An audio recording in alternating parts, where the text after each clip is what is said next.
Vitajte pri sledovaní seriálu 360 stupňových leteckých videomáp regiónu Komárno a okolie. Druhú časť začíname preletom nad úrodnými poliami neďaleko obce Kravany nad Dunajom. Preletíme ponad šesticu vinárskych obcí juhovýchodnej časti okresu až k obci Chotín. Postupne sa vzdialujeme od hraničnej rieky Dunaj a vzadu na horizonte nám pomaly dáva s Bohom maďarské pohorie Gereče s najvyšším vrchom Naď Gereče s nadmorskou výškou 634 metrov. Priamo pred nami sa rozlieha obec Búč. Ešte pred samotnou obcou si na ľavej strane všimnime prírodnú rezerváciu Búčske slanisko. Veľmi vzácne, slané mokrade sú domovom unikátnych rastlín, mnohých na severnej hranici ich rozšírenia. Pozorným očiam neuniknú ani vinice pod pravým krídlom, či vľavo v diaľke za Búčským slaniskom.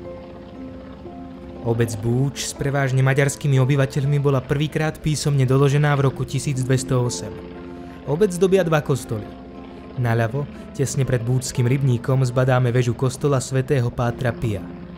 Za stredom obce v smere letu taktiež naľavo sa týči väža kostola reformovanej cirkvi. Vľavo neprehliadnime ani jedinečné múzeum bábik, nie však hociakých. Bábiky sú odeté v ľudových krojoch reprezentujúcich maďarské obce z rôznych regiónov južného Slovenska.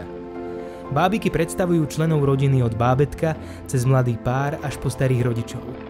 Múzeum sa píši takýmito rodinami bábik v krojoch z takmer 60 obcí.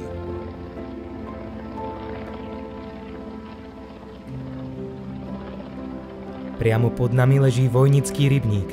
Ten spolu s Búčským rybníkom za nami napája Vojnický potok. Letíme proti smeru jeho toku priamo k vyše 3000-ovej obci Bátorove Kosihy. Bátorove Kosihy sú stará obec, ktorá sa v písomných prameňoch spomína už v polovici 12. storočia. Rýchlo sa rozvíjajúca poľnohospodárska a vinárska obec sa koncom 18. storočia spomína ako mesto s právom usporadúvať trhy. Po pravej strane si všimneme dvojicu kostolov. Bližšie k nám sa neďaleko cintorína týči barokový rímskokatolícky kostol Navštívenia Panny Márie. O niečo ďalej, neďaleko hlavnej cesty, stojí kalvínsky chrám. Oba pochádzajú z 18. storočia. Možno ste nevedeli, že v Bátorových Kosihách kedysi stál aj cukrovar. V roku 1831 bol dokonca len druhým cukrovarom v strednej Európe. Pri sladkej téme ešte chvíľu ostaneme. Spomínali sme, že Bátorove Kosihy sú starou vinárskou obcou. Po našej pravej strane sa rozprestierajú rozľahlé lány viníc. Pomedzi ne sú roztrúsené desiatky malebných vinárskych domčekov. Priamo v nich sa sladučké hrozno v rukách poctivých vinárov premieňa na nápoj bohov. O kvalitné víno v týchto končinách skutočne nie je núdza. Vysoký počet teplých a slnečných dní v roku radí túto oblasť medzi najlepšie vinohradnícke oblasti Slovenska.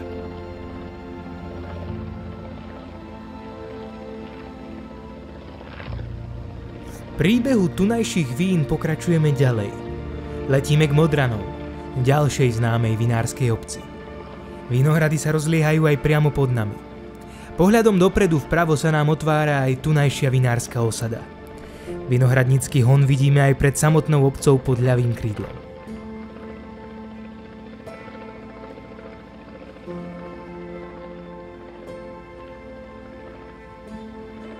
V strednej časti obce neprehliadneme snehobiely kostol s tmavou strechou.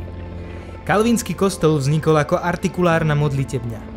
Počas veľkého zemetrasenia v roku 1763 sa však zrútila a v nasledujúcich rokoch kostol znovu postavili v klasicistickom slohu. V polovici 20. storočia ho opravili a rozšírili a veriacim slúži dodnes. Preletom ponad Modriansky potok tvoriaci pomyselnú os obce Modrany opúšťame. Blížime sa k najmenšej obci komárňanského okresu. Mudroňovo s necelými 130 obyvateľmi je zároveň jednou z najmladších obcí v okrese. Rozlohou jej chotár taktiež nevyniká. Len 4 km štvorcové. Vyniká však svojím príbehom. Je jednou z mála obcí v okrese, kde výraznú väčšinu tvoria obyvatelia slovenskej národnosti. Mudroňovo bolo založené v roku 1921 slovenskými kolonistami na pozemkoch obce Modrany. Po vzniku prvej Československej republiky totiž existovali plány na kolonizáciu Maďarmi obývaných regiónov. Prvé slovenské kolónie dostali názvy po národných buditeľoch a dobových politikoch. Preto názov Mudroňovo. Podobný príbeh má aj susedná obec Šrobárová, ku ktorej smerujeme. Obci prilietame ponad prírodnú rezerváciu pod Starým vrchom so vzácnou teplomilnou stepnou vegetáciou. Šrobárovu vidíme na ľavej strane a nemôžeme prehliadnúť kostol Sedembolestnej Panny Márie. Bol dokončený v roku 1929, 3 roky po založení obce kolonistami pôvodom z Kisúc a z Terchovej. Dodnes v Šrobárovej žije až 95% obyvateľov slovenskej národnosti, čo je v komárňanskom okrese veľkou raritou. Jej kráľovstvo necelých 8,5 km štvorcového vzniklo vyčlenením územia Schotára susednej Marcelovej. Práve k nej letíme a vidíme ju vpredu na pravej strane. Vrátili sme sa aj mierne na juh. Na ľavej strane na horizonte môžeme rozpoznať lesknúce sa vody Dunaja. Pred nami a po pravej strane sa rozlieha obec Marcelová. S takmer 4000 obyvateľmi je najväčšou obcou okresu a patrí medzi najväčšie na Podunajskej nížine.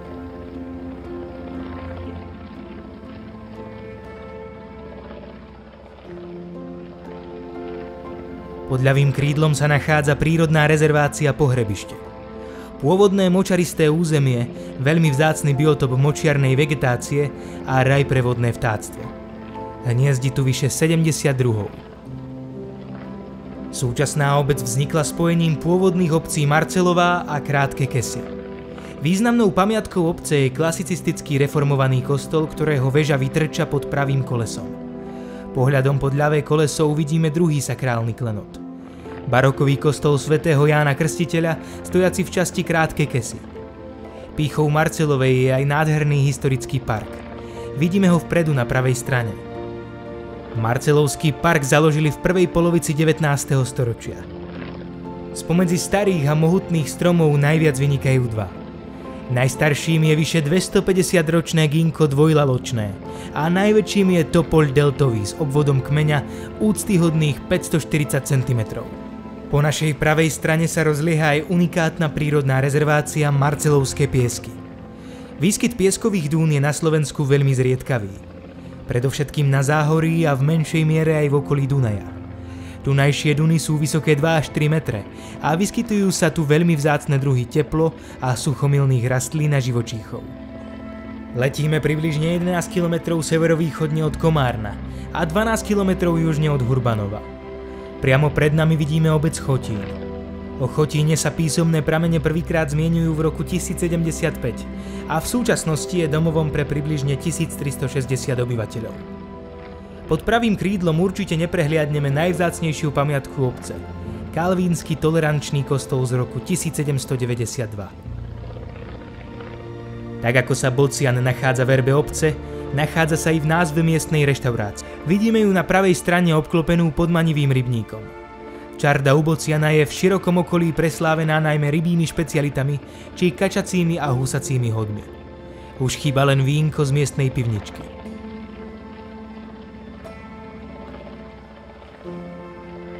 Severne od obce po našej ľavej strane leží významná prírodná rezervácia Chotínske piesky. Podobne ako nedaleké Marcelovské piesky je táto lokalita výnimočná ojedinelým výskytom pieskových dún a domovom vzácnych teplo a suchomilných rastlín a živočíchov. Po našej pravej strane posledný krát upriame pozornosť na tunajšie vinice. Južné svahy miestnych pahorkov stoja za zrodom jedných z najlepších vín v širokom okolí.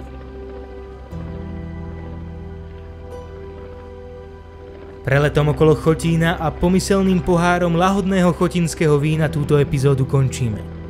Naše objavovanie krás okolia Komárna bude pokračovať preletom okolo ďalších veľkých obcí či najmladšieho mesta Slovenska v ďalšej časti seriálu 360 stupňových leteckých videomáp.